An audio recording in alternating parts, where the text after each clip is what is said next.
Écoutez, bienvenue à nos premiers participants. Là, je vous laisse rentrer. On va être une petite trentaine, je crois, aujourd'hui. A priori, il semblerait qu'il y ait encore un peu de course pour les dernières hier. Bon, la date, a priori, est dépassée. Je crois que c'était le 5.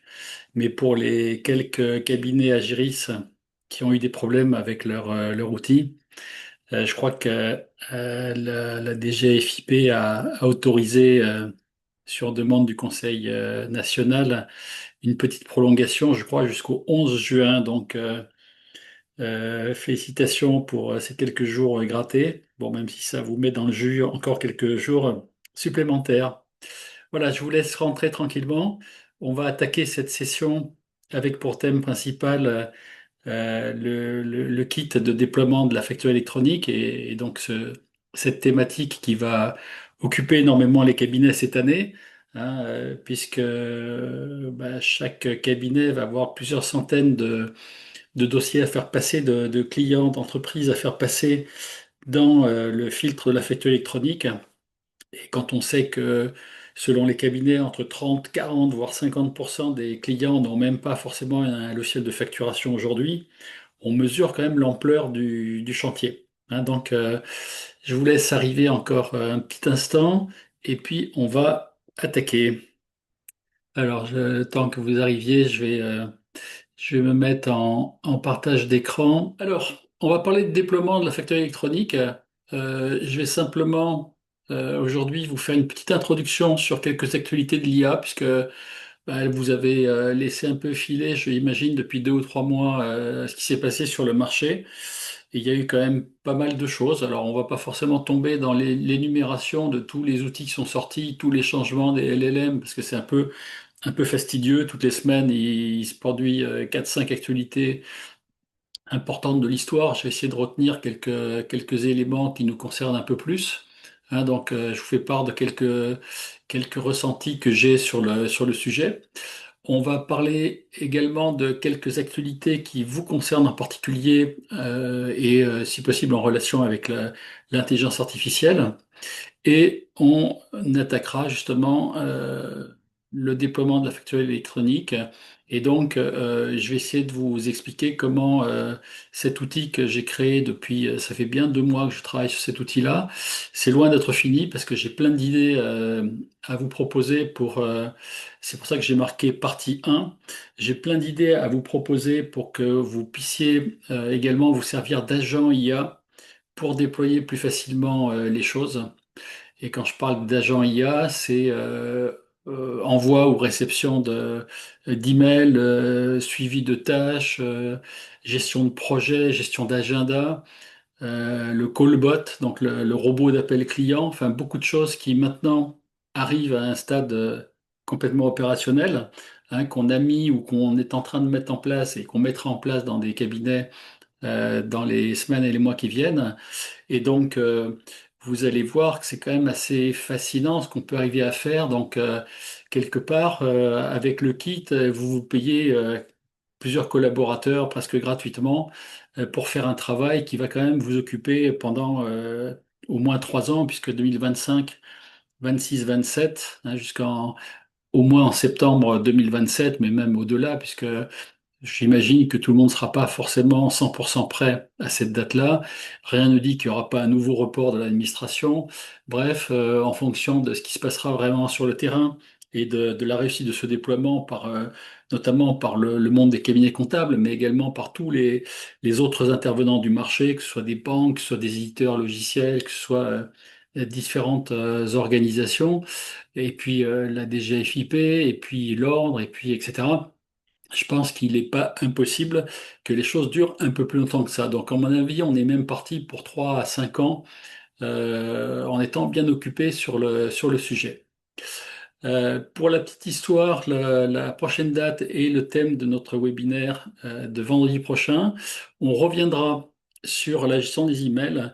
On vous expliquera comment on réalise le déploiement des agents IA, donc d'un workflow avec des agents IA qui vont piloter en automatique votre boîte mail, ou en tout cas en semi-automatique, puisqu'évidemment, vous gardez la main. Hein, il ne s'agit pas de vous sortir complètement du sujet, c'est impossible et c'est pas souhaitable. On va vous montrer comment on fait ce déploiement et comment on fait en sorte que vous gardiez la maîtrise, évidemment, du système et de façon à ce que vous puissiez bénéficier de gains importants, évidemment, de productivité, mais au-delà de gains sur la réactivité, notamment vis-à-vis des clients, vis-à-vis de candidats, vis-à-vis de fournisseurs, vis-à-vis de différentes entités. Et puis donc, quelque part aussi, ces gains de temps, on pourra les mettre au service d'autre chose, hein, d'un cabinet data-driven, comme on dit aujourd'hui. Donc, tout ça, ça va être quand même très intéressant. Et cette première brique, qui est la brique gestion des emails, on a identifié dans la plupart des cabinets qu'on a interrogés depuis plusieurs mois que c'était le problème un peu numéro un. Alors, indépendamment de l'aspect purement production, hein, dans les cabinets, mais nous, Experia, on va se concentrer sur toutes les fonctions support, donc toutes les autres fonctions, notamment hors production. Et donc, les emails, les tâches, les agendas, les suivis de notes de réunion, les suivis d'obligations, la gestion interne du cabinet, des onboarding de clients, de collaborateurs, etc., etc., etc.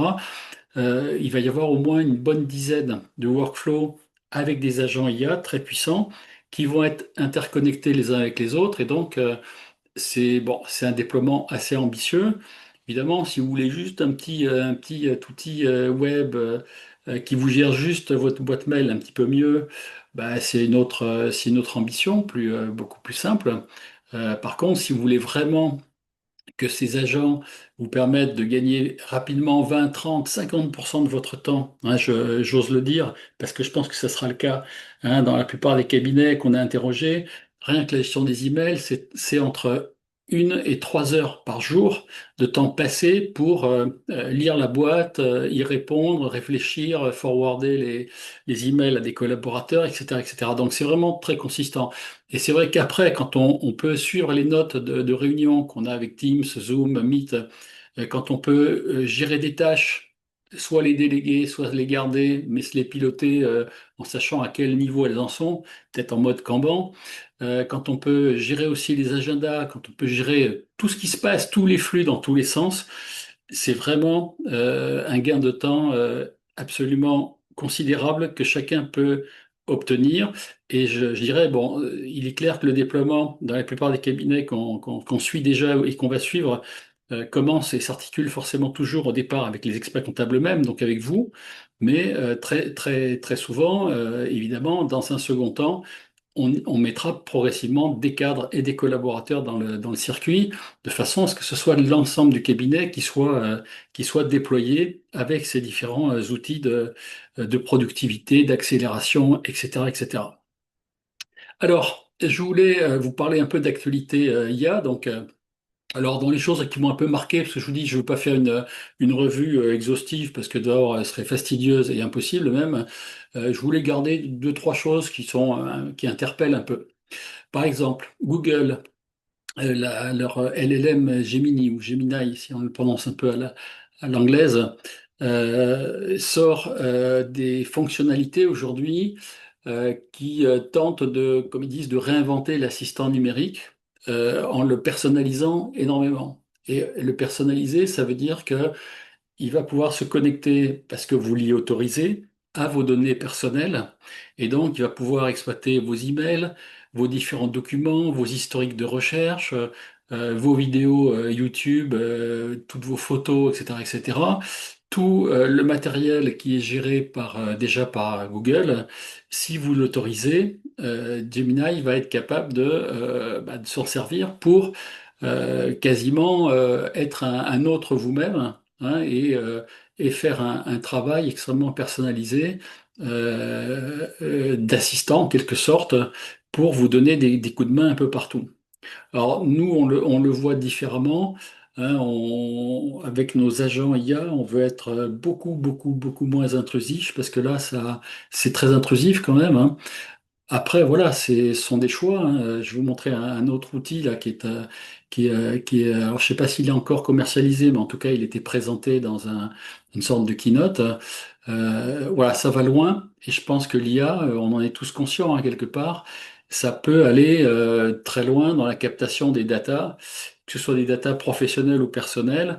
On se dit que, bon, à un moment donné, est-ce qu'on a envie d'aller si loin? Alors justement, un petit outil qui a été sorti par OpenAI, OpenAI a fabriqué ça avec un ancien d'Apple, hein, qui avait participé à l'élaboration des iPhones, donc qui sait fabriquer des outils qui sont à base d'informatique, d'intelligence artificielle notamment maintenant. Et donc l'idée, c'est que ce compagnon IA, hein, quelque part, vous allez le porter, je sais pas, en pendentif. C'est pas le premier outil qui est sorti de ce type-là. Il y avait une autre société, d'ailleurs, je l'avais mentionné dans un webinaire il y a déjà facilement un an. C'est pas le premier outil qui est dans ce format-là et qu'en fait, qui est un petit mouchard quelque part, qui est capable de capter toutes les informations qu'il voit, qu'il entend et donc forcément qu'il apprend. Hein. Et quelque part aussi, il y a une évolution que ça suggère, c'est que ce genre d'outil-là va vous permettre d'utiliser l'IA sans forcément utiliser d'écran. Alors ça, c'est une tendance dont on commence à entendre parler. C'est que dans les laboratoires de recherche, ils sont en train de réfléchir à des choses qui passent par ce mode d'enregistrement et éventuellement un mode soit saisie au clavier, soit vocal, qui fait qu'on a quasiment plus besoin d'écran. Alors, c'est vrai qu'on est habitué à des écrans depuis très longtemps, y compris donc sur les PC ou les Mac, évidemment, depuis très très longtemps, depuis plus de 40 ans, et également sur nos smartphones, puisque les claviers ont été remplacés par des écrans, et les écrans émulent des claviers. Mais là, il se pourrait que demain, y compris sur les smartphones d'ailleurs, les outils soient uniquement des outils sans écran qui sont des éponges à données et qui vont être capables, au travers de tout ce qu'ils enregistrent, tout ce qu'ils voient, etc., tout ce qu'ils entendent, d'être capables de vous répondre, d'être capables de vous conseiller, d'être capables de vous aider à réaliser telle ou telle action, etc. Bon, il y a eu des expériences, rappelez-vous, il y a déjà pas mal d'années de lunettes connectées, où avec les lunettes, on était capable d'identifier quelqu'un, il y a déjà pas mal d'années.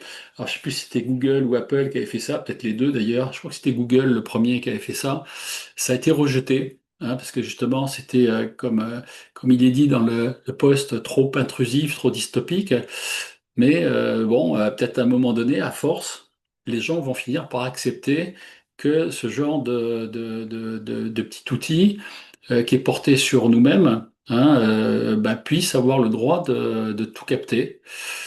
Bon, là encore, si vous avez des réactions, n'hésitez pas à m'en faire part dans le chat, hein, on pourra en discuter quelques secondes. Mais voilà, c'est des choses qui sont en train d'arriver. Autre chose dont je voulais vous parler, aujourd'hui, vous avez un outil qu'on connaît bien, nous, puisqu'on l'utilise pour notre chatbot vocal, donc notre outil qui est capable d'appeler des clients, de discuter avec eux. Bland AI a inventé un système de clonage vocal qui est capable effectivement avec juste quelques secondes, donc 5 secondes d'après ce que dit le poste d'enregistrement, est capable après de faire une conversation complète avec là, une voix qui est absolument parfaite, avec le rythme, les intonations, exactement la typologie de la voix, et donc avec tous les risques évidemment que ça peut comporter de piratage de toutes sortes. Voilà. Donc, bon, à surveiller. En tout cas, ça montre aussi qu'au-delà des agents, je vous parlerai des catégories d'agents qui sont en train de sortir et c'est en train d'exploser littéralement. Hein, c'est pas la première fois que je vous le dis. J'en ai déjà parlé tout au long de ces 3 à 6 derniers mois. J'ai dit, là, vraiment, 2025, c'est l'année de l'explosion des agents et c'est exactement ce qui se passe. Il en sort absolument de partout. Un autre poste, c'est du même professionnel. Ça parle de Google qui a lancé un système qui s'appelle BIM et qui est capable de créer de la vidéo 3D sans lunettes, sans casque, sans rien. En fait, qui vous clone quasiment auprès de quelqu'un qui vous regarde dans une visioconférence. Alors, je l'ai pas vu, je sais pas du tout à quoi ça ressemble, je sais pas l'effet que ça procure.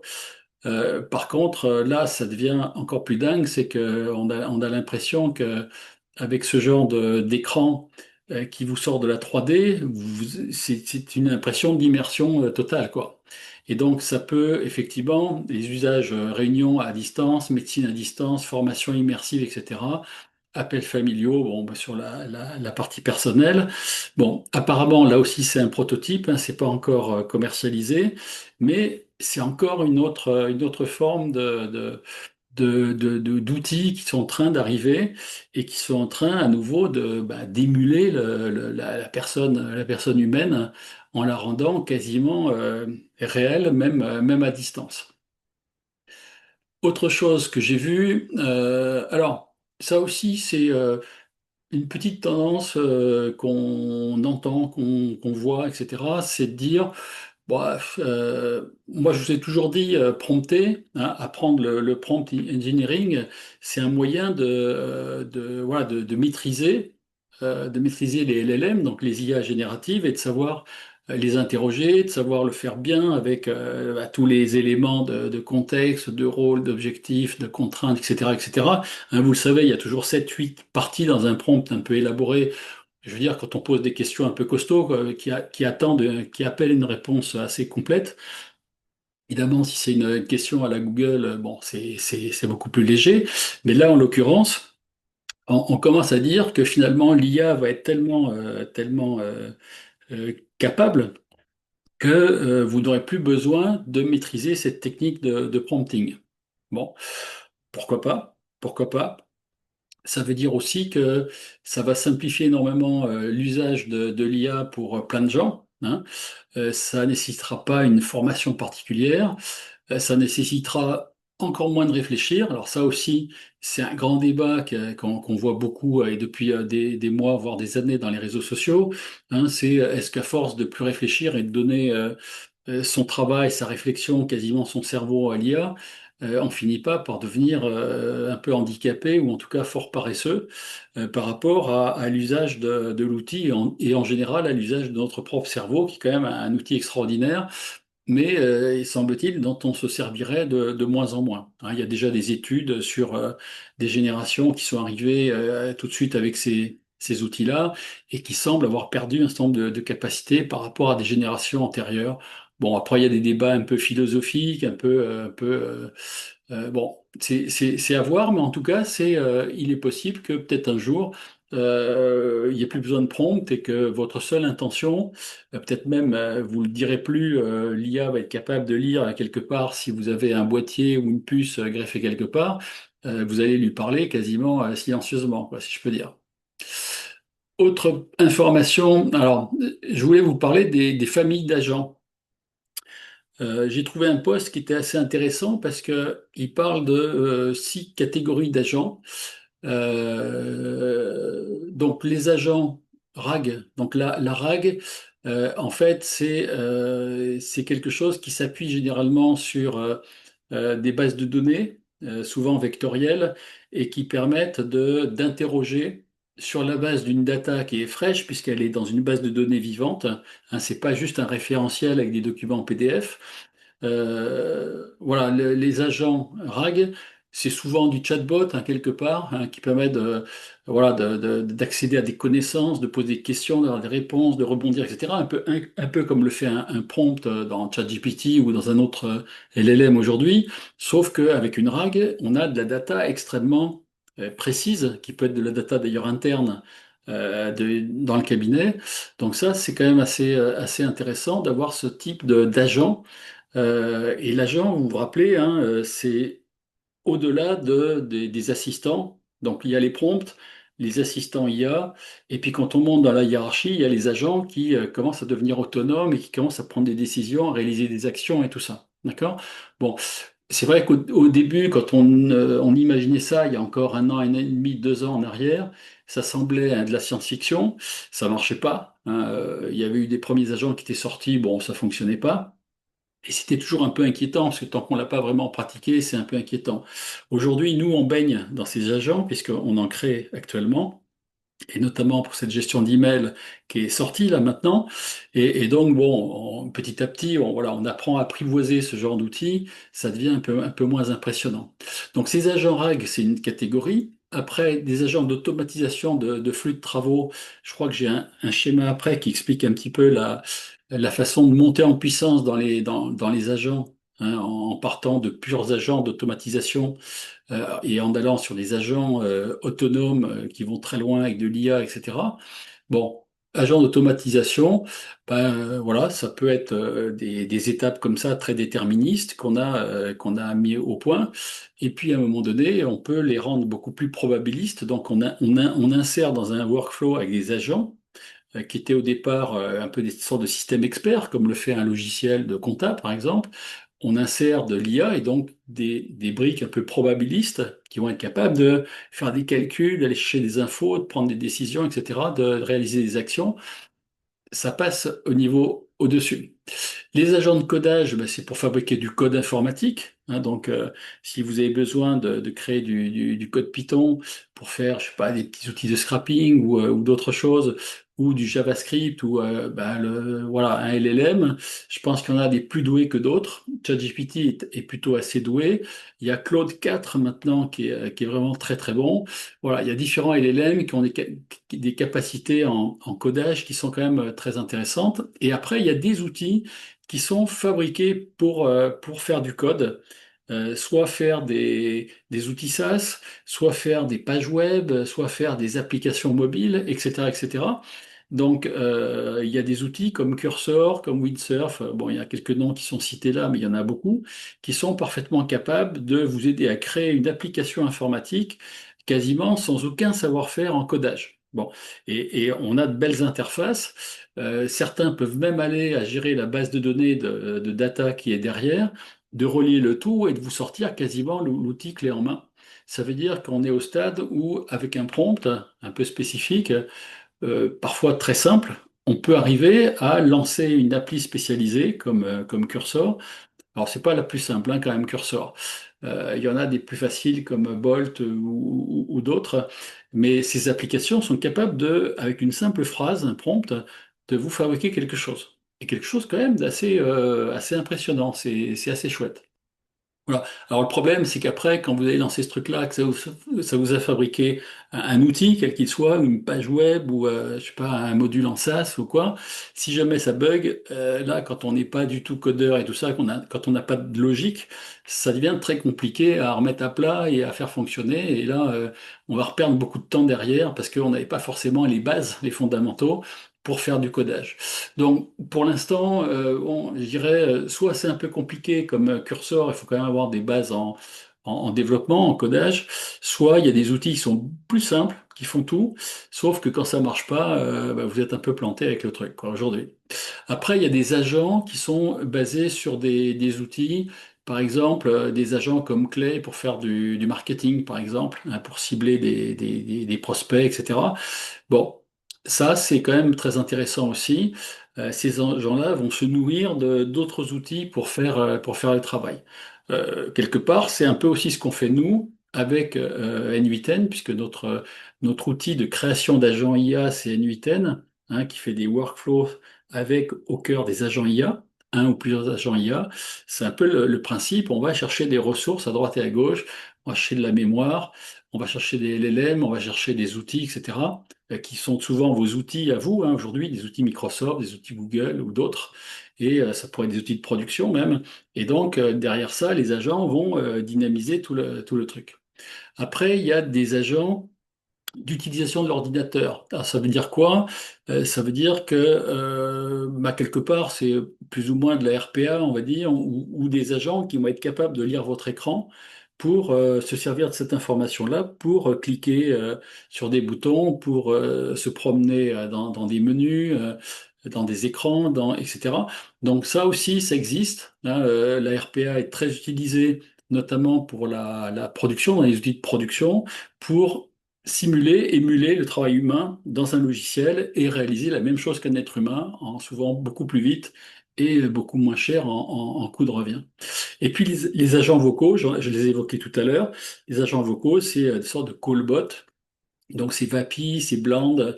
Pour la voix, c'est Eleven Labs, qui est vraiment très connu. Encore plein d'autres. Et ces agents-là sont capables, soit en réception d'appels, soit en émission d'appels, ou voire les deux, sont capables de faire un travail quasi humain, hein. Vous en recevez peut-être si votre portable a fuité quelque part dans les bases de données. Peut-être que vous recevez souvent entre midi et deux ou le soir des appels des gens qui veulent vous vendre. Ah, c'est le bureau de l'énergie, machin. Voilà, je voudrais. Bon, puis en fait, c'est un robot qui est en train de vous parler et qui vous casse les pieds, pour être poli. Voilà. Et donc, bah, vous avez vite fait de les identifier maintenant, mais en tout cas, c'est des choses qui existent de ce type-là. Je pense qu'il y a un projet de loi, je ne sais pas si c'est en cours de passer en ce moment, qui fait que ces robots vont devenir totalement interdits, notamment dans du B2C, hein. En B2B, peut-être que ça restera, mais en B2C, pour l'instant, c'est l'objet du projet de loi, je crois. Voilà, donc vous voyez déjà plein d'agents différents. Alors, un agent assez intéressant que j'ai détecté il y a quelque temps, il s'appelle Abacus AI. Il est capable de faire plein de choses. C'est assez impressionnant. Donc, de créer des applications, de créer des vidéos, de créer des chatbots, de faire des intégrations, hein, un peu comme on fait dans N8N, on peut, avec des agents, se brancher à des outils existants, etc., faire de la recherche approfondie, vous fabriquer un diaporama PowerPoint ou style PowerPoint, utiliser un navigateur pour faire des choses, faire des analyses de data. C'est impressionnant. Donc l'outil, j'ai pas eu le temps de le tester. Je vais essayer de surveiller un peu parce qu'il a l'air vraiment très intéressant. Mais sachez qu'il appartient à une galaxie d'outils qui est absolument considérable. Alors là, j'ai fait une copie d'écran d'un site qui recense des agents IA dans différentes familles, on va dire, d'agents. Donc il y a des agents plateforme, des agents de productivité, des agents qui créent des workflows, des agents qui créent de la voix, des agents de service pour les clients, des agents personnels. Donc déjà, quand vous regardez le nombre dans 6 catégories d'agents, c'est pas du tout la totalité des catégories d'agents, hein, puisque sur le site web, vous pouvez aller voir d'autres catégories. Là, c'est les 6 plus grosses. Ça veut dire que là, il y a déjà allez, 250, 350, 420, allez, 500, plus de 550 agents. Donc entre 550 agents et 600 agents sur 5 ou 6 catégories, 5 ou 6 catégories, pour fabriquer des choses qui vont automatiser toutes sortes d'actions dans votre entreprise, dans votre cabinet, ou je dirais à des fins personnelles. C'est énorme. C'est énorme. Je les connais absolument pas tous. J'en connais peut-être 20 ou 30 de noms, et encore. Et là, on parle déjà de 600, juste sur 6 catégories. Donc, si on va aller voir tout, ça veut dire qu'il y a probablement plus d'un millier d'outils qui créent des agents IA dans le monde, hein, qui font toutes sortes de choses. Donc, quand je vous dis que c'est vraiment une explosion, une émergence énorme, et ça va avoir des incidences dont on va parler après. Alors, autre chose justement, hein, je disais, voilà, dans les workflows avec ou sans agent, avec ou sans IA, il y a une gradation. Et là, dans ce poste de Louis Grafeuil, justement, il parle des workflows d'agents. Et donc, il dit, voilà, au premier degré, workflow déterministe, bah, c'est un peu un système expert qui enchaîne des actions. Il n'y a pas d'intelligence artificielle, mais ça fait des actions et ça automatise quelque chose. Bon. Après, il y a des workflows de la même catégorie, mais avec de l'IA. Et puis il y a des workflows toujours déterministes avec de l'IA plus de la RAC, donc des bases de données vectorielles qu'on peut aller capter. Et puis après, on passe au niveau au-dessus. On peut mettre un agent IA avec du raisonnement et des outils. Et puis un agent IA avancé avec du raisonnement, des outils et de la RAG. Et puis après, on peut aller vers une orchestration totale d'outils où là, on peut avoir, je sais pas, un agent chef et des sous-agents qui se parlent entre eux, qui interagissent, etc.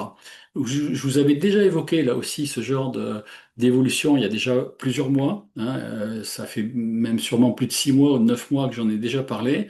C'est vraiment en train de sortir de façon très concrète et très opérationnelle aujourd'hui, et ça fonctionne. Aujourd'hui, ça fonctionne. On peut fabriquer ce genre d'agent. Ça veut dire que demain, dans votre cabinet, vous êtes capable de fabriquer des collaborateurs qui vont vous coûter quasiment rien ou très peu et qui vont exécuter un maximum d'actions possibles au sein du cabinet. C'est assez fascinant, hein. Franchement, nous, on rentre dedans. On est en train de les sortir de l'eau et de les mettre en action dans les cabinets et de voir un peu comment ça se passe. Déjà, de commencer à voir la relation, j'allais dire homme-machine ou homme-agent. C'est assez impressionnant et ça fonctionne, hein, ça fonctionne. Rappelez-vous le schéma que je vous ai montré les deux derniers webinaires. Donc, notre volonté de gérer tous les flux rentrants dans un cabinet et également, si on veut, évidemment dans l'autre sens, les flux sortants qui tombent dans une sorte d'entonnoir, hein, traités par des agents qui vont progressivement automatiser des actions et éventuellement garder des pépites, des informations pépites au sein d'un CRM pour que vous puissiez derrière engager des actions avec un client, lui proposer un service, une mission de conseil, etc., etc. Ça y est, on est aux portes du truc là. Il n'y a plus qu'à la pousser la porte, hein. Pour ceux qui le font, c'est absolument extraordinaire.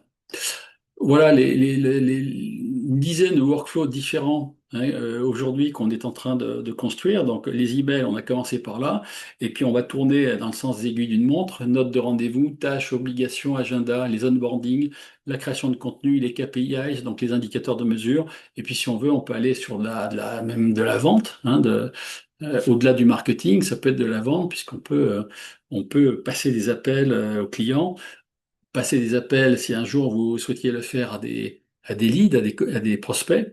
Et donc, tous ces agents-là, et j'en ai mis 10, hein, mais je pourrais en mettre 15 ou 20 hein, sans aucun problème.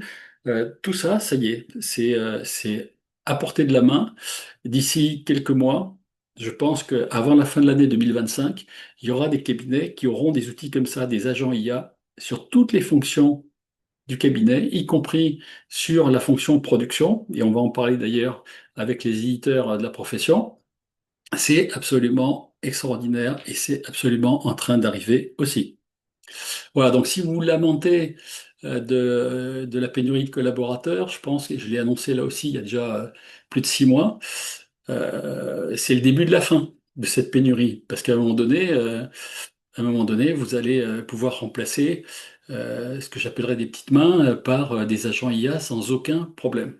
Et en plus, à des coûts, je vous dis, absolument moindres. Je voulais justement parler de l'interaction humaine par rapport aux agents, puisque c'est un facteur d'inquiétude qu'on peut avoir quand on dit, allez, je lance un agent et l'agent il fait des choses, ok, je lui ai donné des instructions dans des prompts, je lui ai désigné des catégories, par exemple, au niveau de la gestion des emails, j'ai donné 6 catégories, ou 5 ou 7 ou 10, bon, peu importe, et derrière chaque catégorie, je lui explique avec des prompts comment il doit agir. Ok. Maintenant, quand je le lance, j'ai quand même un petit peu la pression. Je me dis, oula, est-ce qu'il va pas me faire des bêtises? Parce qu'il y a le côté probabiliste de l'IA qui peut quand même voilà, faire des choses. Rappelez-vous que dans les modules que je montrais dans N8N, il y avait aussi un module qui s'appelle Think, hein, donc réfléchi, qui est capable de prendre un peu de hauteur, de voir un peu ce qui se passe, et ensuite comment dire, de décider qu'il va plutôt s'y prendre d'une façon ou de l'autre, qu'il va orchestrer les choses de certaine façon. Bon. Donc ça veut dire que vraiment les agents maintenant, ils sont dotés, en plus ils sont dotés de mémoire contextuelle éventuellement, ils sont dotés d'une ou plusieurs IA, en fonction de l'action qu'ils vont réaliser. Ils pourraient choisir ChatGPT ou Claude ou Perplexity ou Gemini ou autre chose. Bon, donc vraiment, on a des collaborateurs agentiques, on va dire, très puissants, capables de faire des choses. Sauf que s'il y a je vais dire, pardon, une connerie qui est faite, déjà, vous n'avez pas envie qu'il y en ait trop, et deux, vous avez envie de le savoir, et donc trois, vous avez envie de le maîtriser. Donc, ce qu'on peut faire, et c'est mentionné par des nœuds dans le workflow N8N que je vous montre là, dans cette partie-là, HITL et Decision Point, à un moment donné, HITL, ça veut dire Human in the Loop. Ça veut dire qu'il y a un humain dans la boucle. La boucle, c'est le workflow. Ça veut dire aussi que quand on met des choses comme ça, des sortes de points d'arrêt, hein, ça permet de dire à l'agent, arrivé à ce stade-là, tu bouges plus, tu me demandes une validation. Et on a vu ça par rapport à l'agent des emails la semaine dernière, hein, avec Davy, qui nous a montré 6 cas d'usage des outils de gestion d'email, où à un moment donné, on pouvait produire en réponse à un email reçu d'un client, par exemple, un email ou plutôt un brouillon d'email validable par l'expert comptable. Voilà, c'est typiquement hein, un moment où on remet l'humain dans la boucle et donc on a une sorte de point d'arrêt et l'être humain, bah, après, il dit OK, ce brouillon me plaît. Ou alors ce brouillon est nul et je le refais ou je l'arrange ou voilà, je le bonifie un petit peu et après je l'envoie. D'accord? Mais sachez que ça, c'est possible. D'ailleurs, c'est comme ça qu'on avance, qu'on progresse, quand on met en place ce genre de choses dans un cabinet, on passe par une mécanique assez fréquente de points d'arrêt à peu près dans toutes les actions qu'on demande pour que l'humain, donc l'expert comptable en l'occurrence, qui est le premier cobaye de l'histoire, puisse dire, OK, la façon dont il réagit, il m'a fait 50 brouillons ou 100 brouillons, c'est bien mon style, c'est bien la façon dont j'aurais répondu, c'est bien comme ça que j'aurais reforwardé l'email à un collaborateur, etc. Donc, la confiance arrivant progressivement avec l'exécution correcte des agents, ça permet après à l'expert comptable de dire, OK, maintenant j'enlève les points d'arrêt et l'agent, il fait son taf tout seul. C'est comme un collaborateur que j'ai formé 3 mois, 6 mois. Au bout de 6 mois ou un an, je lui fais confiance et donc après, je sais que je peux le lâcher dans la nature. C'est exactement pareil. D'accord? Donc ça, c'est très intéressant. Sachez que les agents, on peut effectivement les contrôler pour qu'ils fassent pas n'importe quoi avec des quantités d'interactions qui pourraient être carrément monstrueuses. Alors, je vais enchaîner sur quelque chose aussi qu'on voit de plus en plus dans les réseaux sociaux, sont des personnalités. Donc là, en l'occurrence, c'est un CEO d'une boîte qui s'appelle Fiverr, qui est une plateforme de freelance qui est quand même connue mondialement. Et lui, il dit, attention, bon, l'IA est en train de toucher énormément beaucoup de secteurs, beaucoup de métiers particuliers qui commencent à être remplacés par des agents hein, et par de l'IA. Et donc, il dit, bah, de toute façon, maintenant, si vous voulez mettre une candidature sur la plateforme, si vous affichez pas que vous avez des capacités en IA, vous êtes plus employable, quoi. Vous trouvez plus de clients. Hein, donc, à un moment donné, il tire un peu la sonnette d'alarme en disant, attention, formez-vous, prenez ces capacités-là et voilà, si vous arrivez sur le marché, si vous voulez trouver des clients, si vous voulez bah, que ça fonctionne, votre truc, il faut plus que vous soyez obsolète, quoi. Donc ça, cette évolution-là, évidemment, on entend parler depuis un moment, hein, mais je pense que les discours, on les voit de plus en plus émerger. Et à juste titre, hein, il y a à nouveau dans les grandes sociétés mondiales les GAFAM et puis plein d'autres sociétés connues, très connues mondialement, il y a beaucoup de plans sociaux pour quelque part réduire la voilure au niveau de la masse salariale. Et Dieu sait s'ils ont des masses salariales à faire peur, parce que c'est des dizaines ou des centaines de milliers de personnes, généralement. Eh bien, il y a quand même beaucoup de gens qui sont soit plus remplacés du tout, soit qui sont ou en tout cas des ressources qui sont carrément licenciées, parce que, bon, aux États-Unis, c'est plus facile de licencier que chez nous en France, et donc ils n'ont pas d'état d'âme, ils y vont joyeusement, quoi. Voilà, alors je ne sais plus dans quelle étude, et je ne sais pas vous donner la source de ce petit diagramme-là, mais effectivement, dans les professions qui sont relativement en danger, des assistants juridiques, clairement. Hein, je vous l'ai déjà dit à plusieurs reprises, dans le monde des avocats et tout ça, et des gens du juridique, bah, l'IA excelle, parce que là, bouffer du texte, elle sait très très bien faire. Les analyses financiers, parce que quelque part, c'est du code, hein, c'est de l'algorithme. Hein. Les consultants seniors, bah, c'est ma catégorie, donc je suis conscient que, et c'est aussi pour ça que moi j'ai bougé, hein, Parce qu'aujourd'hui, avec une IA bien interrogée, on fait des choses assez extraordinaires et on peut peut-être se passer de temps en temps d'une intervention extérieure. Les RH, clairement, hein. Le support client aussi, hein, et les robots d'appel vont sérieusement dégager tous les centres d'appel qui ont pu émerger depuis 20-30 ans un peu partout dans les pays à faible coût, et les comptables débutants. Et alors cette notion de alors, comptable débutant, ça aussi, c'est une chose qui émerge dans les discours et dans les articles, les posts qu'on voit passer, c'est que de plus en plus, les gens s'inquiètent que les jeunes qui rentrent sur le marché du travail vont avoir encore plus de mal qu'avant.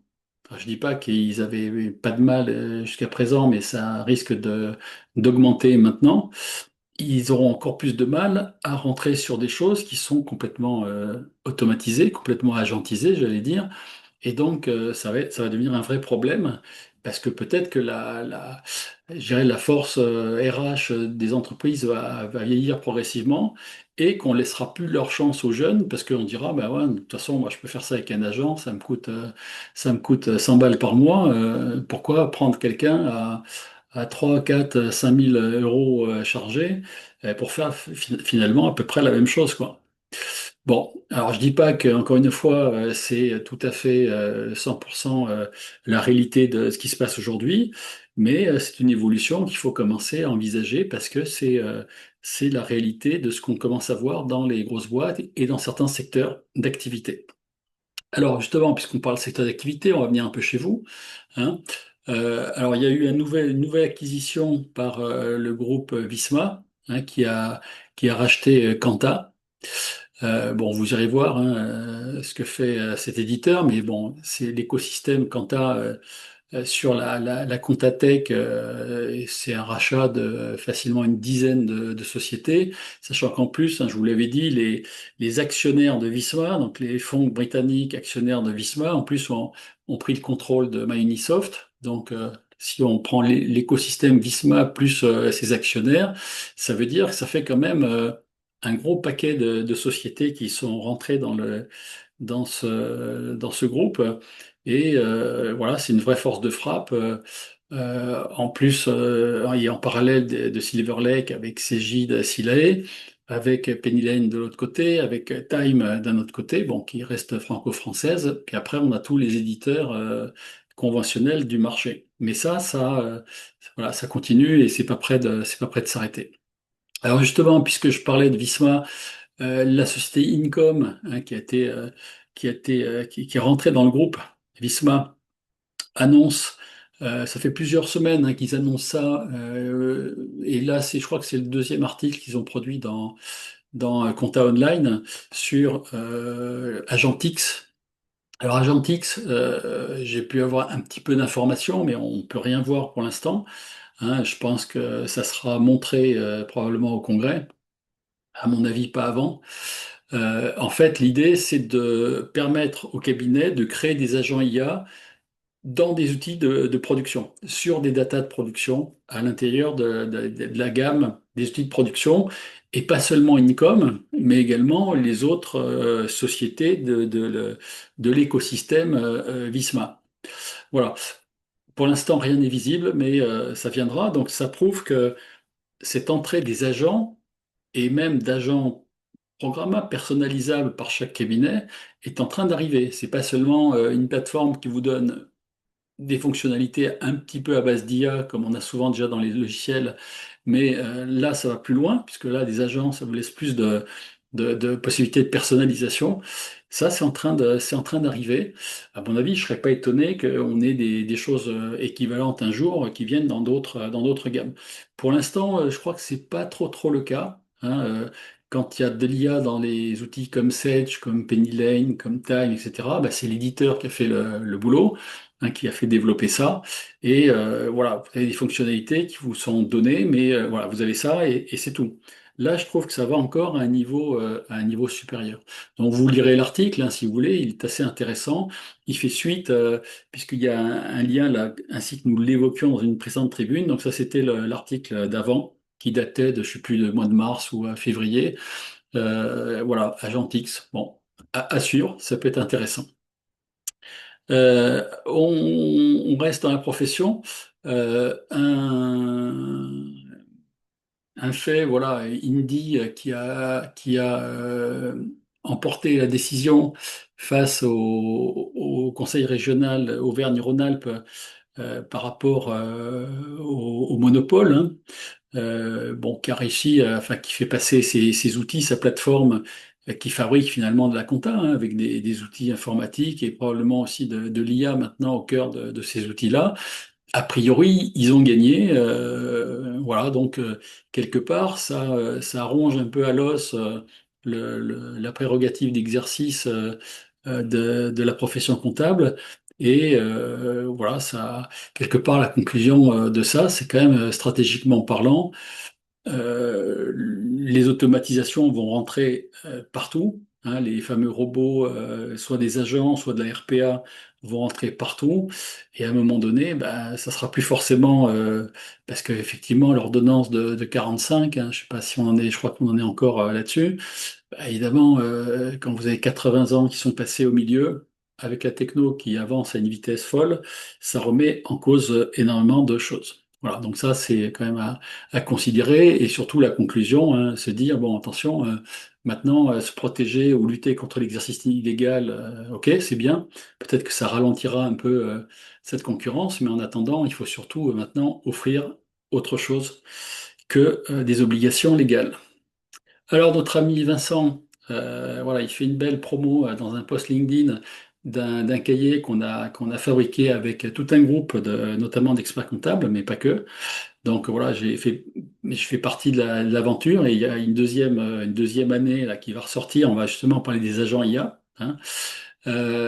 Si vous le suivez sur LinkedIn, je vous le conseille parce qu'il est toujours très intéressant. Il parle beaucoup de la technique, notamment des prompts, ce qu'on peut faire avec par exemple Notebook LLM, pardon, ou avec d'autres outils pour faire des analyses, pour faire des études, pour faire de la veille, etc. C'est franchement très intéressant, donc suivez-le si vous ne le faites pas sur LinkedIn parce que il est plein de bonnes idées et puis il connaît quand même bien le sujet. Avec son ami Vénitien Ducard, ils animent un live, bon, je ne sais pas si c'est tous les 2 ou 3 mois aujourd'hui, mais en tout cas, là, justement, c'était sur la facture électronique, donc notre sujet d'aujourd'hui. Et je sais qu'il y a un replay qui devrait sortir prochainement. Donc, pareil, surveillez ça sur LinkedIn. Bah, sinon, je vous en reparlerai quand je le verrai passer dans un prochain webinaire. Voilà, et là, ils ont montré plein de choses. J'ai assisté, là, il y a 2 jours à leur présentation. Donc, ils ont montré des prompts, ils ont montré la gestion de projet de ChatGPT, les artefacts de Claude, ils ont montré Notebook LM, ils ont montré Gamma, ils ont montré plein de choses. Bon, c'est des petites briques comme ça, hein, qui permettent de faire des choses assez sympas, de les faire peut-être mieux que ce que vous pouviez faire avant. Bon, nous, avec le kit dont je vais vous parler, on va essayer de vous proposer d'aller encore plus loin que ça, et notamment d'aller peut-être même jusqu'aux agents IA à un moment donné, si vous voulez mécaniser tout ce travail, et que ça reste pas un travail totalement humain. Une petite chose en passant, un document que j'ai trouvé très intéressant, qui est fait par un avocat spécialisé dans l'IT, hein, dans les nouvelles technologies, donc Arnaud Toiti, il est beaucoup là-dessus, hein. Ils ont sorti voilà, un document, les fiches pratiques IA, synthèse source CNIL. Donc c'est vraiment du beau boulot. Je vous ai mis le lien sur nos serveurs. Vous pouvez le télécharger avec cette adresse-là. Et puis une dernière petite chose pur jus pour vous éventuellement. Je connaissais pas du tout. J'ai découvert ça la semaine dernière. Un site web ou une société, je sais pas, qui s'appelle Lelia, qui fabrique une sorte de chatbot sur du droit social. Bon, est-ce que vous avez d'autres outils qui vous donnent ça ou pas? Je sais pas, mais en tout cas, j'ai trouvé intéressant. Ça peut se tester, hein. Donc, si vous voulez en parler un jour, bah, n'hésitez pas. Et puis, on pourra peut-être faire inviter quelqu'un, nous montrer ça, peut-être dans un prochain webinaire, pourquoi pas. Hein, d'ailleurs, si vous émettez justement des envies de voir des outils avec peut-être leur créateur, leur concepteur, on peut tout à fait les inviter à venir co-animer un webinaire avec grand plaisir pour montrer ce qu'ils font.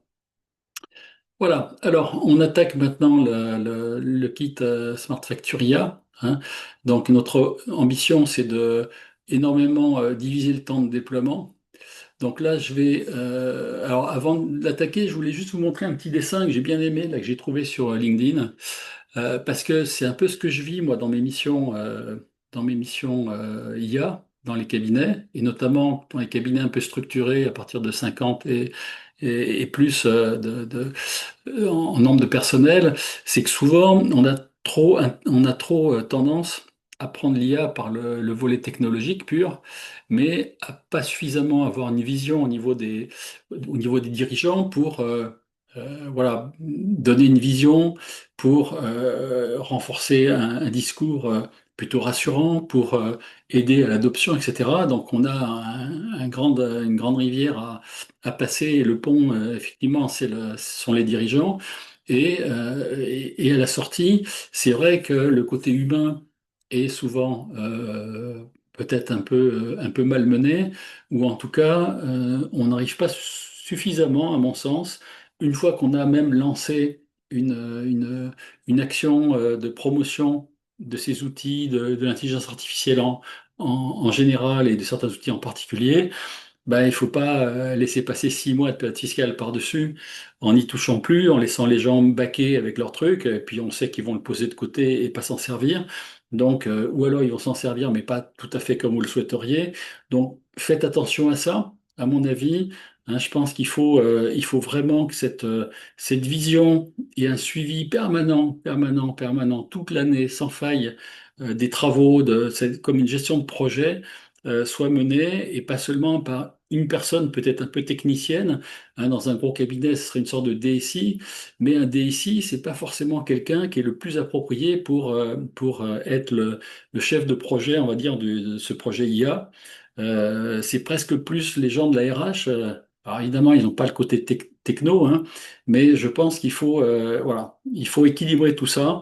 Il faut que l'IT, donc les gens de la technique, les gens des RH, la direction, c'est un peu le triptyque. Il faut que tous ces gens-là trouvent un équilibre pour emmener tout le monde avec un projet, avec des outils, avec surtout une vision. Et ça, c'est souvent ce que je remarque qui manque quand on fait une intervention, c'est que derrière, on a un peu de mal à enclencher la seconde. Souvent, il y a un enthousiasme, il y a une motivation au début, les gens comprennent, ils sont intéressés, ils se lâchent un peu, ils font des choses, et puis derrière, ben, ça ne suit pas forcément. Et souvent, ça vient de soit des dirigeants, soit des gens de la pure technique qui vont peut-être tenter aussi de garder un peu le pouvoir par rapport à l'IA, qui vont parler de sécurité pour faire peur à tout le monde, etc., etc. Et cetera. Et donc, à la sortie, ben, on a un peu tué le truc dans l'œuf, quoi. Et ça, c'est dommage. Alors, j'ai évoqué dans mon emailing de ce matin 10 facteurs clés de succès. Je voudrais juste les reprendre avant de balayer un petit peu quelques slides du kit facture électronique. Le premier point, c'est qu'à un moment donné, il faudra aller vers des outils qui apportent cette conformité par rapport à la facture électronique et qui soient surtout interopérables, hein, c'est-à-dire qu'ils soient communicants tous les uns avec les autres. Donc ça, c'est quand même le but du jeu pour tout le monde. Mais c'est pas si évident que ça, sachant qu'il y a des OD, il y a les PDP, et puis dans les PDP, moi je pense qu'il y aura, dans la réflexion des cabinets, il y aura allez, jefacture.com, qui est peut-être la PDP un peu corporatiste de base, qu'on va peut-être proposer à la plupart des petits clients. Et puis, il y aura des PDP qui sont apportés par les grands éditeurs de la profession, et notamment les éditeurs les plus novateurs, mais pas que, puisque c'est J des PDP, mais sinon vous avez Pennyline, vous avez Time, vous avez le village connecté, vous avez, enfin bon, il y a pas mal d'autres gens. J'ai dénombré 10 ou 11 PDP candidates, hein, parce qu'aujourd'hui, personne n'est encore tout à fait validé. On est à 91 hein, PDP en tout là aujourd'hui. Et la DGFIP, j'ai assisté à un webinaire il y a quelques jours, il y a une dizaine de jours, environ 10 15 jours, disait qu'on serait à peu près à une centaine de PDP candidates. Est-ce qu'ils les garderont tout après? À mon avis, s'il y en a 100, je ne sais pas si 100 peuvent continuer à vivre à long terme, quoi. Alors, vous me direz long terme, ça va être ça va se dégraisser sûrement dans les 2 3 ans qui viennent, ou même dans les un ou 2 ans qui viennent, parce que ça a été quand même un gros investissement, je pense, pour les sociétés qui ont candidaté. Mais voilà, 91, je vois mal comment les 91 vont continuer ou même les 100 vont continuer à vivre à long terme. Mais bon, qui vivra verra, comme on dit. Donc, le premier défi, c'est quand même avoir un système interopérable, hein. Donc, je disais peut-être jefacture.com pour les petits dossiers, peut-être les PDP proposés par les éditeurs qui équipent certains de vos clients. Et puis après, je dirais, il y a peut-être une troisième catégorie qui est d'accéder à des PDP plus sectoriels. Je crois qu'il y a une PDP, par exemple, qui s'appelle DigiPharma ou un nom comme ça, de mémoire, voilà, qui est dédié aux pharmaciens. Ben, là, le pharmacien, il a tout intérêt à être sur cette PDP-là parce que c'est celle qui lui donne le maximum d'intégration, qui est métier, etc. Donc, par rapport à l'audit que vous pourrez faire plus tard, hein, et ça, on en parle dans le kit, vous aurez peut-être trois grandes familles de PDP qui vont mouliner, je dirais, sur vos dossiers, dans l'environnement de votre cabinet. Mais voilà, vous pourrez pas en prendre 10 ou 15, quoi. Ça me semble compliqué, parce qu'après, il faudra former les collaborateurs, et qui eux-mêmes devront former les clients, et ainsi de suite, parce que les cabinets comptables seront quand même aux premières loges. Et surtout, si vous voulez pas laisser échapper le truc auprès des banques ou d'autres intervenants. Donc voilà, il faudra faire des choix peut-être un peu draconiens. Le deuxième facteur de succès, on le traite beaucoup là dans le kit, c'est la segmentation client et la proposition d'un timing d'élaboration de ce déploiement. Hein, donc l'objectif, je vous en reparlerai après, c'est que on va dire logiquement, quand on fait cette segmentation, on évacue je sais pas, 10-15% de clients qui ne seront pas du tout assujettis en aucune mesure à la facture électronique. Ensuite, on va travailler sur les clients qui devront être et en réception et en émission au 1er septembre 2026. Et ensuite, on va traiter la plus grande masse, je crois que c'est pas loin de 80%, 70-80% des clients, souvent TPE, PME, qui ne seront en émission eux-mêmes qu'à partir enfin, ou au plus tard en tout cas, le 1er septembre 2027. Et à l'intérieur de cette frange-là, qui est le gros morceau du déploiement, il y a grosso modo peut-être trois profils ou un peu plus, mais basiquement trois profils de gens à segmenter. Donc bien segmenter ça, ça permet de définir aussi un timing, de voir le volume de dossiers qu'on a déployés en fonction de leur catégorisation, de leur segmentation, et après de voir ce que ça représente en volume, qui va pouvoir le faire au sein du cabinet, à quelle vitesse, etc. Donc tout ça, on en a parlé dans le kit. Après, le troisième facteur de succès, évidemment, c'est de mobiliser vos collaborateurs, ou plutôt de les remobiliser, parce que vous aviez commencé je sais pas, il y a 2 ans en arrière. Voilà, les mobiliser, les former. Et donc, le choix des PDP est important aussi. Alors, le problème, c'est que le choix des PDP, vous pourrez vraiment le faire qu'à partir du début de l'année 2026, parce que d'après ce que j'ai compris, et c'est la DG FIP qui le disait, c'est que je crois que c'est avant janvier, voire février 2026, les choix définitifs ne seront pas faits. Donc ça veut dire qu'aujourd'hui, vous connaissez tous les candidats ou quasiment tous les candidats, mais si tout à coup, quelqu'un avec qui vous avez signé un engagement n'est pas confirmé derrière, voilà, vous allez faire du travail pour rien. Donc je pense que c'est pas qu'il est urgent d'attendre, mais à un moment donné, toute la fin de l'année maintenant, à partir de maintenant jusqu'à presque à la fin de l'année, l'objectif c'est de faire cette segmentation, c'est de sensibiliser fortement les équipes, hein, pour les mobiliser, c'est de sensibiliser fortement aussi les clients pour qu'après ils soient prêts à bouger. Et dès 2026, dès que ça y est, les candidats définitifs validés la liste est acceptée, vous pourrez après lancer réellement le déploiement. Voilà. Le quatrième élément de cette liste de 10 facteurs clés, c'est l'accompagnement, hein. Il faut quand même savoir qu'au niveau des TPE, les dirigeants de ces sociétés-là ne sont pas forcément tous très très demandeurs parce qu'ils y voient quelque part un changement qui va les obliger à passer du papier ou du papier plus de la bureautique à un logiciel de facturation qu'ils n'ont peut-être jamais eu. ou de passer d'un logiciel de facturation qu'ils ont aujourd'hui à un autre logiciel de facturation parce que le leur pourra pas être rodé, donc ne sera pas capable de vous donner les bons formats pour lancer les fichiers, les écritures au PDP. Donc ça va également poser problème.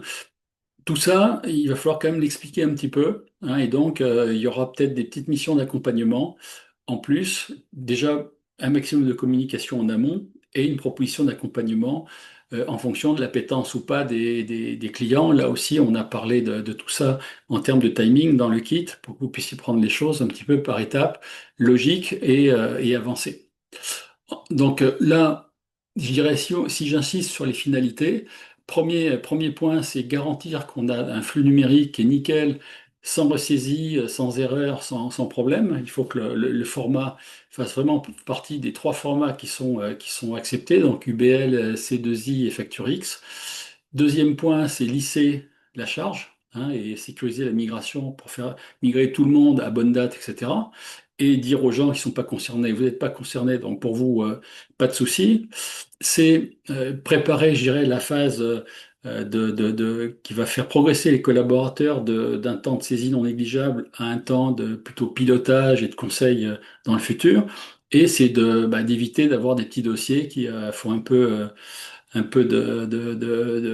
d'inertie et qui ne veulent pas trop bouger parce qu'à un moment donné, il faudra que tout le monde y soit. Les autres points clés, c'est la gouvernance, hein, j'en ai parlé il y a quelques minutes. Il faut qu'il y ait non seulement une intention, mais également un pilotage en mode projet. Il faut avoir nommé quelqu'un au niveau du projet et tout ça. Donc c'est important tout ça et avoir des KPI pour mesurer l'avancement. Peut-être qu'il faut se servir de l'IA pour automatiser des choses. Et ça, le module Smart Facture IA aura une version plus. Et cette version plus intégrera des agents IA pour déployer plus rapidement la facture électronique et même se servir de callbots, donc de robots d'appel, etc., pour faire des choses qui vont éviter aux collaborateurs de faire des trucs qu'ils n'aiment pas forcément, hein, comme appeler les clients ou des choses comme ça. Et puis, il y a un choix de modèle économique aussi progressivement à faire bouger, puisque d'une fraction du chiffre d'affaires du cabinet de près de 50%, 50-60%, et ces 50-60%, il y en a une partie qui va disparaître avec la facture électronique, il faudra bien la remplacer par autre chose. Et ça se fait pas du jour au lendemain, ça prendra des années, et donc il faut s'y mettre le plus vite possible. Forcément, donc c'est autour de la data, hein, puisque vous allez avoir une data qui va être captée par les outils et notamment les PDP qui vont pouvoir traiter tout ça. Bon, à voir. Sur la partie plateforme OD, j'en reparle après. Je parle du partenariat éditeur et maintenant de la communication multicanal. Ça, ce sont des choses importantes parce que ça va occasionner des coûts. Certains éditeurs ont décidé qu'ils donneraient de la gratuité, comme Penny Lane, Time ou d'autres encore. Après, ça oblige le client à avoir un compte pro. Certains nous disent que le compte pro, il y aura pas parce que c'est négocié, il n'y aura pas de frais liés à ce compte pro. Bon, à surveiller quand même, hein, parce que si c'est avoir gratuit au niveau des outils pour payer au niveau de la banque des frais qu'on n'avait pas prévus, on n'a pas trop gagné à un moment donné. Voilà, puis ça oblige aussi à avoir un compte bancaire de plus à gérer, avec de la compta qui va se compliquer un tout petit peu aussi. Bref, bon, voilà, il faut bien verrouiller tout ça. Et puis la communication multicanal, on pourrait imaginer qu'il y ait un mix entre des robots d'appel, des emails, des webinaires, des formations sur site, voilà, plein de choses qu'on peut déployer. Donc voilà, on veut piloter un peu en temps réel, on veut accélérer au maximum ce déploiement parce que ça va être un travail important. On veut générer du revenu récurrent, mais dans le futur, hein. Bon, là, pendant, à mon avis, 2 3 ans, ça va pas être fondamentalement une révolution dans la facturation des honoraires d'un cabinet, mais ça viendra plus tard. Là, je vous en reparle après. Verrouiller les coûts, je dirais, au niveau de ces abonnements et l'influence des éditeurs, parce qu'à un moment donné, avec des PDP qui vont être souvent des éditeurs et qui vont s'occuper de vous, des clients, etc., ça veut dire que quand vous avez fait un choix de PDP, vous n'allez pas en changer toutes les semaines, hein. Donc à un moment donné, il faudra voilà, assumer le fait que vous avez laissé un certain nombre de clients aller dans certaines PDP et que voilà, vous maîtrisez un petit peu le truc en termes de coûts et de maîtrise un peu stratégique. Voilà. Et puis industrialiser l'info. Alors ça sera dans une deuxième partie qu'on va délivrer à partir du mois de juillet au niveau de ce kit Smart Facture. On va essayer de créer des outils de communication auprès des collabs, auprès des clients, qui pourront être des vidéos, des diaporamas, toutes sortes d'outils qui vont leur permettre peut-être des quiz, peut-être d'autres choses. Tout ça, ça va être des choses qui vont être livrées. Je vais vous en parler dans un instant. On va essayer d'avoir aussi, d'ailleurs, on a déjà créé un GPT spécifique à la facture électronique. Bon, c'est pas le seul, là, il y en a déjà au moins 5 ou 10 dans la nature, fait souvent par des experts comptables d'ailleurs. On en a fabriqué un qui est vraiment très frais au niveau de la data. Il y a beaucoup de choses. On a mis beaucoup de contenu dessus. Et quand vous posez une question, vous pouvez le donner à un client ou à un collaborateur. En général, la qualité des réponses est vraiment très bonne, hein. Voilà, donc c'est de la data qui va être mise à jour en permanence, hein, par rapport à des guides ou des choses comme ça, qui sont des outils qui peuvent vieillir, qui peuvent avoir plusieurs mois. S'il y a un changement au niveau de l'administration, il faut avoir l'information la plus à jour. Nous, on fera en sorte que les gens qui ont le kit auront l'information la plus à jour en permanence avec le chatbot. Et on va également créer un système de veille automatisé avec un agent IA pour vous router de l'information chaque fois qu'il y aura une information qui sortira sur Internet, qu'on pourra aller capter un peu partout dans des sites de référence. On essaiera de vous l'envoyer directement. Alors, pour les OD, c'est vrai que les OD ont un rôle quand même, même si elles sont un rôle en dessous des PDP, hein, il n'y a pas de qualification, de certification pour devenir OD, hein, de la part de la DGFiP. Par contre, les OD, c'est elles qui prennent un flux classique de factures et qui en font une facture électronique, hein, avec les caractéristiques d'une facture électronique. Donc c'est sûr que ces OD ont un rôle central à jouer et il faut qu'elles soient là et bien là pour faire le boulot. Il faut savoir que certaines PDP, ou certains PDP plutôt, non, plateformes, hein, certaines PDP seront aussi des OD et feront aussi d'autres choses derrière, hein. Donc, un certain nombre d'éditeurs ont intégré plusieurs rôles, 4 ou 5 rôles différents, en plus du pur rôle de PDP. Voilà. Alors, je vous montre. Donc, chaque grande partie, vous avez une sorte de sommaire pour chaque partie avec les numéros de slides, hein. Et donc, au tout début, voilà un peu notre préambule, hein. Donc, on a vraiment mis des informations très fraîches, bah, quasiment jusqu'à ce début du mois de juin finalement, puisque on a un peu procrastiné pour sortir le kit, mais ça y est, on va le diffuser. Et parce que j'ai voulu toujours ajouter des choses nouvelles, parce que j'ai vu pas mal de changements et pas mal de possibilités avec l'IA en plus. Voilà. Notre idée, c'est de vous fournir donc beaucoup de contenu, une compilation d'informations très, très, très, très complète. On a ratissé tout ce qui était document de l'ordre, tout ce qui était document de jeu facture, tout ce qui était document de la DGFiP, quasiment tous les mémoires d'expertise comptable qui ont parlé du déploiement de la facture électronique. On a passé tout à la moulinette et on a essayé de tout mettre dans ce kit. Donc là, vraiment, vous avez un énorme travail de compilation le plus à jour possible. Si jamais il y a une erreur ou deux, n'hésitez pas à nous en faire part, on rectifiera, hein, on reverra une version. Mais voilà, on essaie de faire un énorme travail. Je pense que là, vous avez quelque chose un très bel outil de travail. Donc, assistant GPT, il est déjà disponible, donc vous avez le lien qui est à l'écran. Et la veille réglementaire, je vous en ai parlé il y a un instant, on va vous la router également pour tous les abonnés à cet outil-là. On va vous la router bah, à mesure que les articles vont sortir. Voilà. Et effectivement, et c'est ça qui fait que je me suis retardé un petit peu dans la livraison de ce kit, mais bon, comme vous étiez encore à peu près tous dans les déclarations d'hier, je pense pas que ça vous ait manqué plus que ça.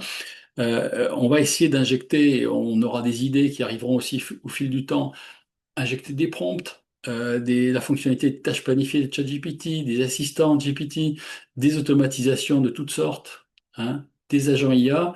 Voilà, on va essayer d'injecter progressivement beaucoup de choses. Et justement, donc, il y aura une version du kit Smart Facture IA Plus dans lequel on essaiera de vous mettre en place. Alors, ça sera un autre niveau, hein. Ça veut dire que là, vous rentrez dans le monde des agents. Ça ne sera pas un truc à 3 francs 6 sous, c'est déjà un peu plus engageant. Mais là, par contre, si vous voulez transformer votre cabinet et vous servir des agents IA qu'on est en train de sortir pour tous les flux que je vais vous rappeler au service de la facture électronique, les deux vont rentrer en synergie et vous allez faire un travail assez monstrueux. Voilà, et puis simplement, une petite légende, partout dans le document, vous aurez des petits visuels qui répondront à un certain nombre de choses, des questions, des points clés, des outils, des exemples, un calendrier. Voilà. Donc là, il y a toute une partie sur les fondamentaux, hein, donc toujours pareil, avec le petit sommaire de la partie, les numéros de slide et tout ça. Bon, je vais aller rapidement parce que tout ça, vous le lirez. Les enjeux pour les acteurs principaux, là, c'est pas forcément des choses que vous trouverez dans les autres outils qu'on peut trouver dans la profession, hein, sur site de l'ordre ou de la DGFiP et tout ça. J'essaie de réfléchir sur quand même des aspects stratégiques, des aspects psychologiques, des aspects liés à ce que pense le client, ce que pense l'éditeur, ce que pense voilà, chaque intervenant a ses enjeux et ses intérêts, ses contraintes. Donc, j'ai essayé voilà, de réfléchir à tout ça pour voilà, toutes les parties prenantes. Bon, je ne vais pas rester dessus parce que vous le verrez plus tard, mais vous avez beaucoup, beaucoup, beaucoup de contenu. D'accord? Voilà, donc évidemment, vous, l'enjeu, c'est quand même d'être les principaux acteurs du déploiement sur vos clients. Alors évidemment, après, il y a une grosse partie sur bah, qui est concerné ou pas. Donc là aussi, alors on trouve hein, l'information dans des guides, etc. Mais on a essayé de détailler beaucoup plus finement avec voilà, des choses un peu visuelles, des petites coches. Voilà. Sachant qu'il y a aussi vous avez toute une liste de gens qui sont soit complètement non assujettis, soit que partiellement assujettis en fonction de leur code NAF et tout ça. On a vraiment tout listé de A à Z. Vous avez un énorme contenu là-dedans. Voilà. Bon, je passe rapidement, hein, tout ça, vous le verrez si cela vous intéresse. Voilà. Bon, ça c'est quand même un sondage assez récent d'OpinionWay. 1% des entreprises qui ont mis en place la facture électronique pour de vrai, 5% qui utilisent des canaux conformes, donc des factures au bon format. Déjà, c'est un peu une avance. Et puis après, quand on regarde les stats, voilà, c'est quand même considérable. Il y a beaucoup de choses à faire. Bon, les formats, je vais passer rapidement là-dessus parce que ça, on connaît vite, on sait quelles sont les mentions obligatoires. Ça, c'est important. Rôle du PPF, des OD, des PDP. Alors, ça a changé à partir d'octobre 2024 puisque le PPF n'est plus une PDP en soi, mais plus qu'un rôle plus limité. Hein. Donc là aussi, tout est expliqué complètement. Donc voilà. Donc je vous dis, c'est assez visuel et c'est assez sympa à lire. Enfin, vous verrez, même s'il y a beaucoup de slides, on a vraiment un très gros contenu là-dedans. Sur quoi je voulais insister peut-être, voilà, bon, on explique encore une fois la différence entre OD et PDP. On donne quelques exemples.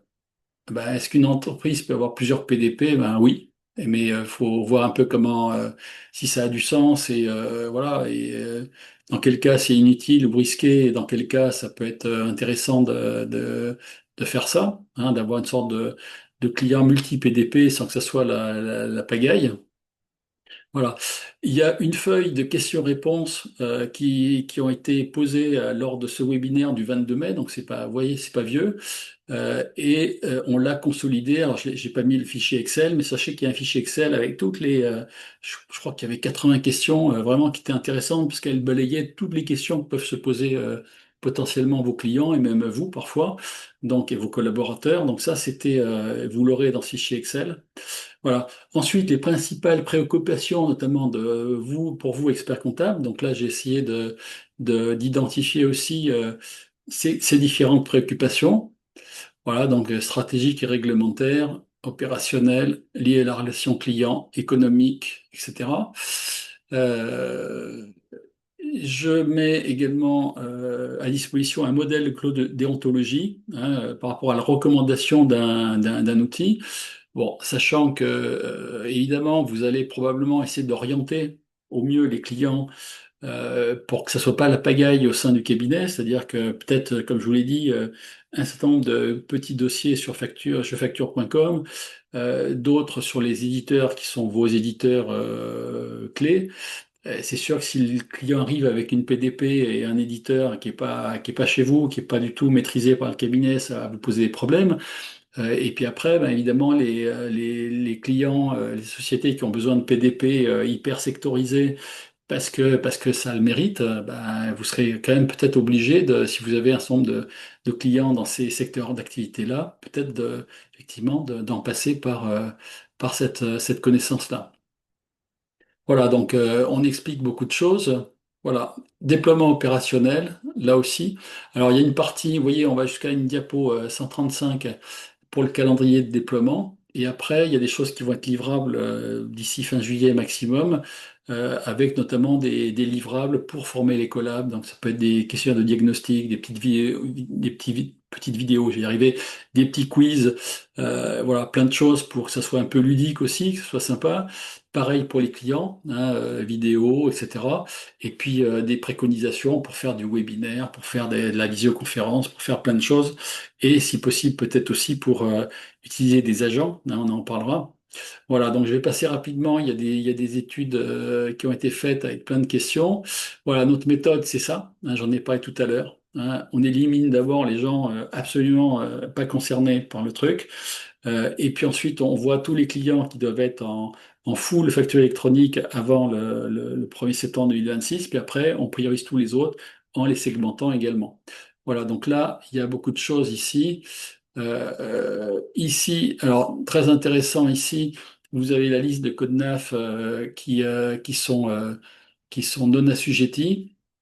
Donc là, il faudra voir parce il y en a quand même pas mal, hein. Donc, dans le fichier de segmentation Excel, vous aurez tout ça. Ça vous permettra très vite de segmenter absolument les dossiers par à quel traitement je dois faire pour tel client, etc. ou pas.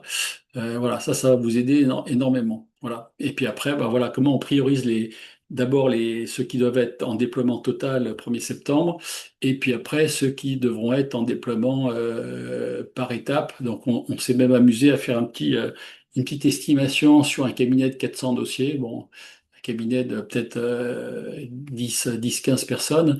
Voilà. Toc.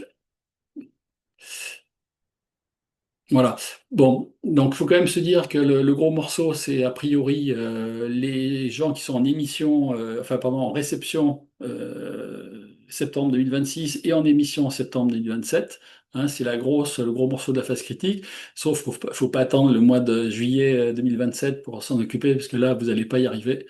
Donc ça veut dire que vous avez 15 à 18 mois, grosso modo, de déploiement qu'il va falloir orchestrer. Et là, c'est quand même un travail non négligeable parce que là, chaque PDP, ça sera quand même des outils. Il faudra se mettre dedans, il faudra former les collabs, il faudra former les clients. Enfin, il y a beaucoup de choses, quoi. Voilà, bon, je passe rapidement.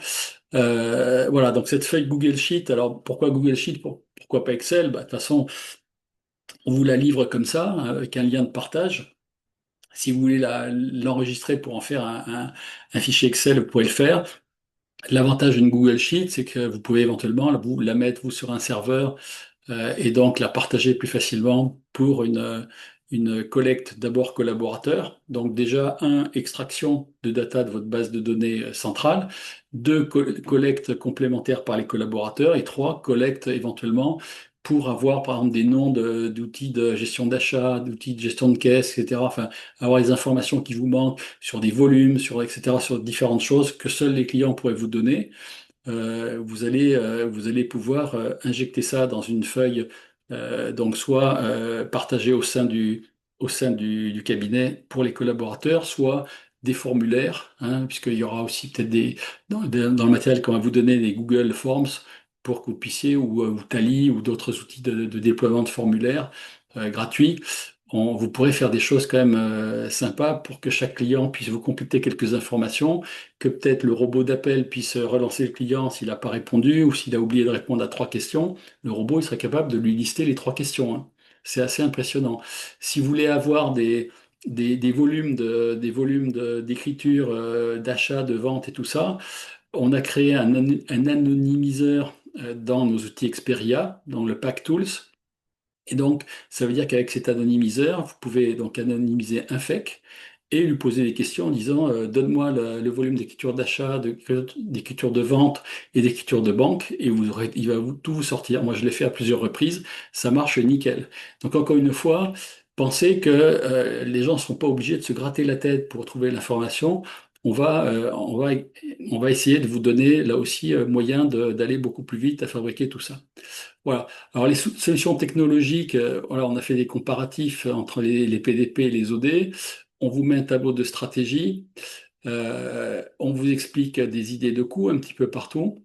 Voilà.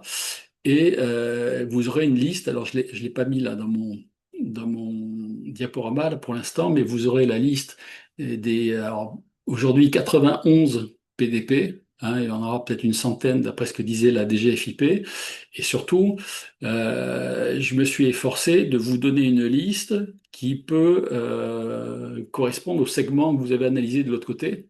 C'est-à-dire que si vous avez un client avec un certain volume et qui en plus est dans un secteur particulier et que dans ce secteur il y a deux ou trois PDP qui sont appropriés, ben, l'outil d'analyse il vous donnera une correspondance en vous disant ben, a priori ces clients-là il faut plutôt les orienter vers ça parce que c'est logique. Voilà. Par contre, si vous avez le petit dossier de TPE avec des petits volumes et bon, qui s'en fiche un peu et tout ça, qui a éventuellement même pas de dossier de facturation, ben, vous pourrez l'amener vers un outil type Je Facture ou autre qui fait de la facturation pour l'amener à être en conformité avec la réforme de la facture électronique. Voilà. Donc là, calendrier, hein, une stratégie de déploiement aussi par collaborateur. Voilà. Et puis là, progressivement, c'est la partie on vous montrera plus tard, au mois de juillet, avec de nouveaux outils pour communiquer, sensibiliser, etc., motiver les gens et faire en sorte que tout se passe au mieux. Voilà, donc ça, c'était ce que je voulais vous montrer. Alors, c'était rapide, hein, mais l'objectif n'était pas de vous dérouler absolument tout le truc. Hop, je vais relancer pour finir mon diaporama précédent et je vais conclure parce qu'il est quasiment 14 heures. Hop là. Voilà.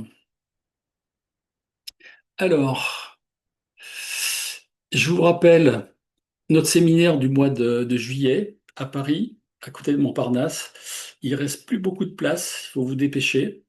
On aura une journée qui va dérouler tous les outils de prompt, de gestion de projet, tâches planifiées, chatbot, RPA, agent IA, etc., avec des témoignages d'experts comptables et de consultants.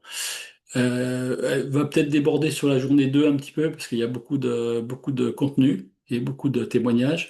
Et puis la journée 2, on va faire en sorte de faire intervenir des éditeurs parmi les plus avancés, j'allais dire les quatre mousquetaires notamment, mais peut-être qu'il y aura d'autres éditeurs plus conventionnels et peut-être plus connus qui sont peut-être implantés chez vous aujourd'hui. Hein, mais en tout cas, on aura les gens des quatre principaux éditeurs les plus modernes du marché aujourd'hui qui vous montreront comment ils ont intégré l'IA dans leurs outils, qu'est-ce qu'ils prévoient pour demain, comment ils pensent vous aider à robotiser au maximum la production, comment ils avancent aussi vers la facture électronique. Voilà. Je pense que là, vous ressortirez de ces deux journées-là avec un maximum d'idées, un maximum de motivation pour mettre en place des outils qui vont vraiment faire un truc assez exceptionnel dans votre cabinet pour faire avancer les choses de la façon la plus efficace. La prochaine fois, pardon, déploiement et accélération vers une nouvelle gestion des emails, donc ça en mode vraiment pilote automatique. Ça sera un peu un prélude au séminaire du mois de juillet. Pour le séminaire du mois de juillet, je vous enverrai sans doute avec ce diaporama un lien si vous voulez vous inscrire au séminaire. Je vous dis, il reste plus beaucoup de place, donc prenez vite votre place.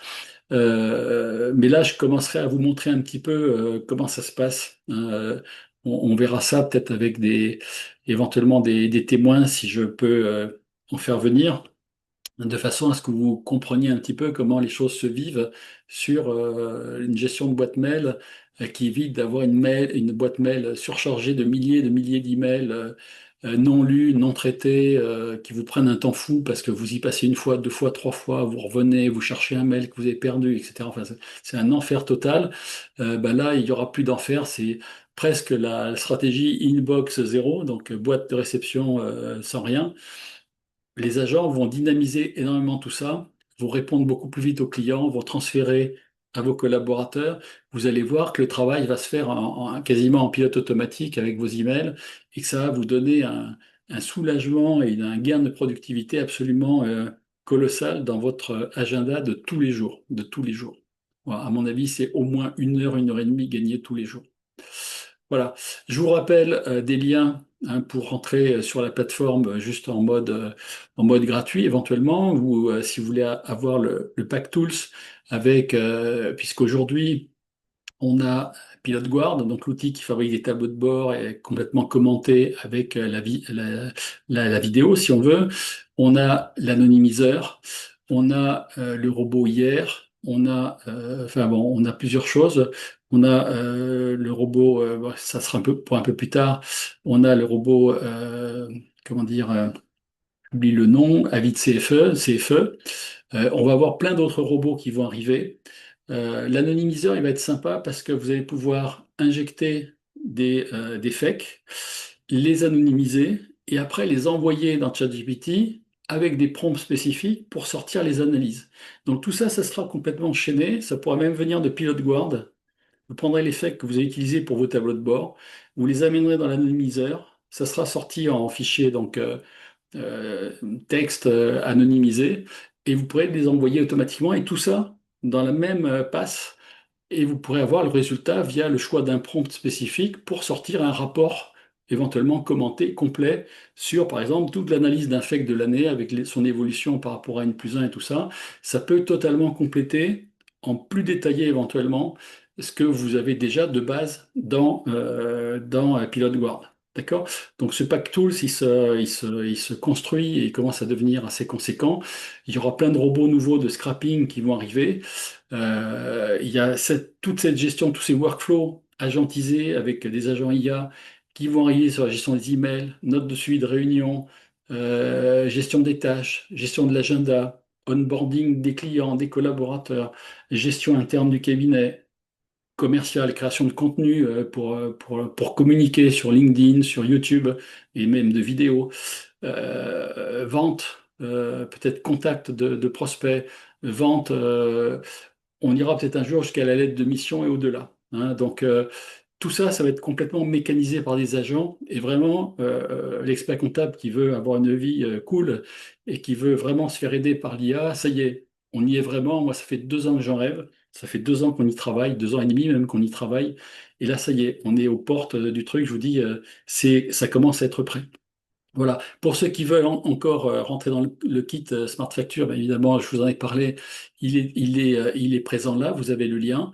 Si vous voulez venir nous voir au club RCA, Xperia, n'hésitez pas à m'appeler, hein, parce que là, on va avoir des sessions passionnantes là, toutes les années qui vont se prononcer devant nous. Ça va être un truc un peu de la science-fiction, mais une science-fiction heureuse, je pense, parce que là, tous les problèmes, les sujets que vous avez, les difficultés, les manques de temps, etc., là, on va, je pense, les surmonter brillamment avec l'aide de l'IA. Je vous dis, c'est d'une puissance assez extraordinaire.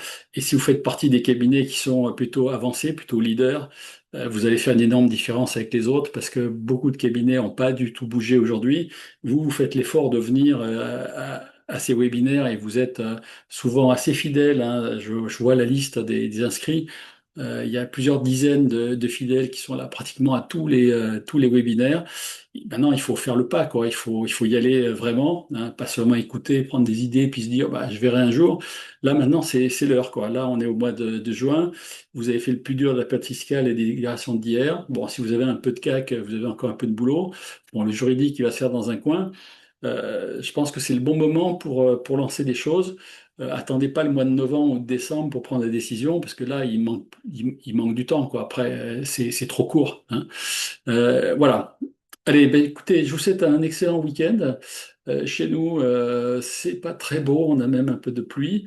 C'est bien gris, mais bon, on va être positif. On espère que le soleil va se lever. En tout cas, il y a du tennis à la télé, du beau tennis. Il y a du rugby à la télé, du beau rugby avec l'UBB, évidemment. Et puis, ben voilà, si vous êtes plutôt nature et tout ça, profitez-en, allez respirer, vous promener à la montagne, à la campagne, au bord de la mer. Nous, on a un peu tout ça dans le coin, donc on va en profiter. Je vous embrasse, je vous dis à bientôt, portez-vous bien et à la prochaine, à vendredi. Bye bye.